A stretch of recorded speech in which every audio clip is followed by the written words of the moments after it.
xeex bi du xeexu Ousmane Sonko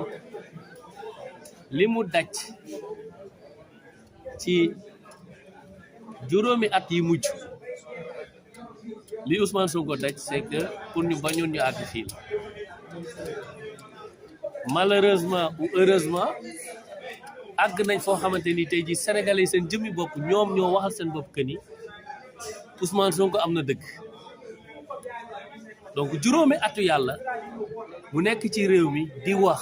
di sensibiliser sénégalais yi di leen wax kan mooy Macky Sall di leen wax fan la Macky Sall bëgg a jëm di leen wax lan la Macky Sall nar juróomi atu yàlla mu koy def ci réew mi yaakaar naa wàccoon na ak ñun li des du xeexu Ousmane Sonko du xeexi parti wu Ousmane Sonko du xeexu coalition bu Ousmane Sonko nekk xeexu askanu Sénégal je le dis et je le répète xeex bi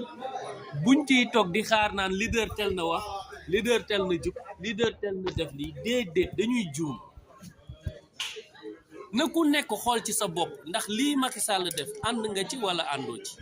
su fekkee àndoo ci am na tey jii doxalin wala taxawaay boo xam te dinañ ko amal pour que sénégalais yi pour ñu jub mais bu nekkee ne dañu bëgg a toog fi ñu toog et nañ ko waxante te dee ji nga nag dafa am fu ñuy toll dañuy waxante kàddu dëgg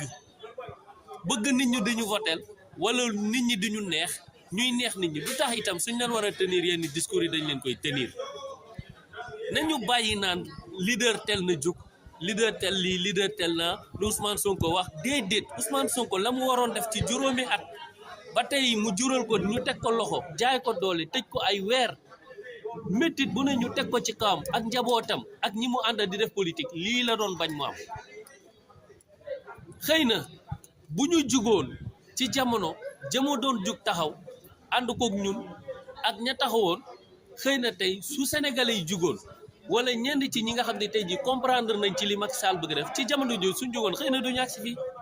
bañoon ñu agsi fii moo tax Ousmane Sonko jugoon taxaw moo taxoon mu doon jël kàddu di wax moo taxoon mu doon wax ci Macky Sall moo taxoon mu doon wax ci réew mi ba mu juróo ko tey lii muy dund moom njabootam ak ñi mu àndal di def politique donc nag fi mu toll nii nekkatul mbiru Ousmane Sonko mbiru askanu Sénégal na askanu Sénégal jub te yomb na képp koo xamante ni d'accord ci li Macky Sall def na nga jug taxaw fu ñu wootee daje pacifiquement parce que woote wuñu pour toj woote wuñu pour yàq woote wuñu pour xeex woote wuñu pour dóore pacifiquement parce que suñu ak yelleef la bu ñu constitution jox su ngeen amul lu ngeen àndul ci réew mi jug leen ngeen taxaw ngeen wax ko état organisé ko su ngeen paree ñibbi seen kër donc loolu la ñuy wax sénégalais yi nañu jug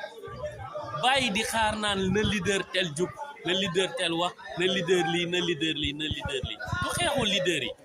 xeexu peuple bi la na peuple bi ku ci nekk ku àndul ci lii nga jug nga taxaw. depuis président décidé report bi gis ngeen ak Ousmane Sonko point dernière laaj bi. waaw xam nga dama amee grippe dafa métti. wax bi day métti. dañu bëgg a xam lan mooy réaction Ousmane Sonko quel est son sentiment. Ousmane Sonko réaction am ñëpp xam nañ ko mooy la mu daan xeex ci at yi di ginnaaw moom lay continuer di xeex ba tey xeex nee naa leen li gën a métti li ñu teg Ousmane Sonko xeex pour ñu bañoon agsi fii la donc. jaru ñuy laaj réaction ñëpp xam nañ ni xeexam moo di ñu respecter droit de démocratie respecter ak yelleefu sénégalais yi jël réew mi yor ko yorin bu sell fexe ba sénégalais yi génn ci ndóol génn ci jafe-jafe loolu moo mës a nekk xeexam te ba ilaa yow mi di loolu mooy mës a doon xeexam moom nag tey jii dañ ko jaay doole yóbbu ko fee mu ne ak ñam fa nekkal ba ci suñu candidat coalition xeex lii nii fii ñu agsi fii tey xeex ko juróomi at moo ñu teg lii ñu teg tey ñu koy dund donc xëy na ma waxaat ko tey jii ñii di méttit lu li Macky Sall def ci jamono jooju ñu doon wax suñu déggoon ñëw ànd ak ñun ci xeex amaana lii ñuy dund tey ci nguuru Macky Sall ci lii mu def duñ ko dund donc nag ma waxaat ko Sénégal dafa métti xeex parce que da ngay jug di xeex ñu jàpp ni li ngay xeex pour yow kese la da ngay jug di xeex di wax ñu yaakaar ni sa bopp a tax ngay wax déedéet fii ñu toll nii tey du xeexu Ousmane Sonko du xeexu Déthié Fall du xeexu Aminata Touré ak candidat yeeg wala leader politique yi déedéet xeexu askanu Sénégal la nañu bàyyi di toog ci grand place yi di ñaxtu nañu bàyyi di toog ci transport public yi di ñaxtu nañu bàyyi di toog ci bureau yi ak ci salon yi di ñaxtu am na loo xam te ni fajul xeex yokk naqar rek lay def liy faj xeex mooy suñu wootee na ñëpp génn parce que suñu nekkoon tey 5 millions 4 millions de Sénégalais yi voté ci élection yi passé suñu génnoon tey taxaw pacifiquement wax Macky Sall ne ko dellu ginnaaw dina dellu ginnaaw kon nañu bàyyi xeex bu jotee ñu naan na ñuy jiitu ne déedéet lii je tenais à le dire et ce sera toujours mon discours ci situation bi ñu toll nii du ñu délégué combat nañu bàyyi di délégué combat nañu bàyyi toog ci kër yi wala ci bureau yi wala ci transport yi wala ci marché yi wala foo mu mën a doon toog di ñaxtu fajul dara day yokk métit ak naqar liy faj mooy ñun ñëpp ñu génn taxaw ci tali bi ne Macky Sall lii nga bëgg a def ànduñu ci te boobaa dinañ xool ndax dina dellu ginnaaw wala déet fu ñu wootee manifestation pacifique ne nit ñi génn ñu dem taxaw waaye te bàyyi ñaxtu yi merci. Situation qu'on vit tous qui est très particulière et qui demande l'engagement de tout un chacun, comme on a eu à le dire. C'est un combat de tout un peuple. Il ne faut pas commettre l'erreur de penser que ce combat-là, c'est pour un parti, ou bien une coalition, ou bien la société civile uniquement, ou bien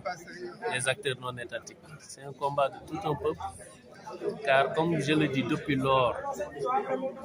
dans le fichier électoral, nous sommes près de 8 millions qui se sont inscrits et qui ont l'intention de voter. Donc si aujourd'hui Macky Sall décide d'annuler tout bonnement l'élection présidentielle, il ne le fait pas seulement aux partis politiques, il le fait au peuple sénégalais, aux citoyens. Parce que les acteurs politiques, les partis politiques, ce qu'ils ont dans une élection, c'est d'avoir un candidat, de formuler un programme et de vendre ça aux Sénégalais. Qui vont voter? Donc le vote appartient au peuple sénégalais, le vote n'appartient pas aux acteurs politiques. Donc, il y a un plan d'action qui a été décliné. Je pense que nous, citoyens, devons tout faire pour prendre part dans ce combat. Parce que les gens doivent comprendre qu'on est en train d'écrire de nouvelles pages de l'histoire du Sénégal. Et ceux qui vont s'absenter par l'inaction ne seront pas sur ces pages-là. Donc, que le peuple, dans toutes ses composantes, se lève pacifiquement et manifester notre désaccord par rapport à ce que Macky Sall a fait et veut continuer à faire. Il s'agit de violer l'état de droit, de mettre à terre la démocratie sénégalaise, ce qu'il en resté du moins, mais également de ternir à jamais l'image de notre pays avec ce lot de violations perpétuelles sur la Constitution, mais les exactions qu'on voit qui sont exercées sur nos frères et sœurs. Aujourd'hui, on compte 3 jeunes qui ont été tués, des dizaines de blessés graves par balle et des arrestations qui tournent autour de 250 ou 260. Donc ça doit arrêter, ça doit cesser. Pour que cela se passe, il faut que chacun en fasse son combat personnel. Je le dis, je le répète, ce n'est pas un combat des partis politiques, des acteurs politiques ou bien de la société civile, c'est un combat de tout le peuple sénégalais qui, au moment où il le décidera, quand nous serons des millions dans la rue, comme ça s'est passé dans le Maghreb et un peu partout en Afrique, surtout même dans notre zone CEDEAO, quand nous aurons décidé de cela, Macky Sall va s'arrêter et va nous respecter, va respecter la Constitution. Prenez-vous comme un appel du pays à un coup d'État, la dernière déclaration du chef de l'État? Non, je pense que c'est quelqu'un qui se perd dans sa stratégie. Et c'est très dommage, un président en exercice, on peut le dire ainsi, faire l'apologie du coup d'État militaire. Je n'ai jamais vu. Macky Sall qui accusait l'opposition d'être manipulée par des forces subversives pour déstabiliser ce pays, c'est ce Macky Sall-là aujourd'hui qui nous parle de forces organisées qui pourra arbitrer cette confrontation entre les acteurs politiques. Donc, ils sont obligés de se mettre d'accord. Mais non. Il n'y a pas une forme de menace. Mais c'est un chantage, c'est une menace. Venez au dialogue, sinon d'autres forces vont entrer dans le jeu. C'est qui ces forces? Aujourd'hui, et il n'y a pas longtemps, il s'est adressé dans des médias internationaux lors du sommet de l'Assemblée générale de l'ONU. Il a accusé l'opposition de tous les maux, disant que c'est l'opposition qui va déstabiliser ce pays, c'est l'opposition aujourd'hui qui est avec des forces subversives pour mettre le pays sens dessus, sens dessous. Mais aujourd'hui, qu'est-ce qu'on a constaté? Un président de la République qui fait une apologie du coup d'État, demandant l'armée, entre guillemets, parce que quand on parle, un président qui parle de forces organisées, ça veut dire qu'il sait de quoi il parle, quelles sont ces forces organisées dans ce pays. Donc, ça ne peut pas continuer. Disant que le président Manikan ferait un coup d'État déguisé comme à la Gabon. Bon, ça, en tout cas, partant de ce qu'il a dit dans sa déclaration avec AP, vraiment c'est regrettable. Si lui, bien son régime doit en arriver là pour pensant que c'est la solution qu'il faudra avoir, mais non, il ne maîtrise pas certains agendas. Donc, nous l'appelons à être quand même revenir à la raison et vraiment organiser l'élection à date dans les délais requis par la Constitution, respecter ce qui reste de notre démocratie, respecter le peuple sénégalais et s'en aller à la fin de son mandat le 2 avril.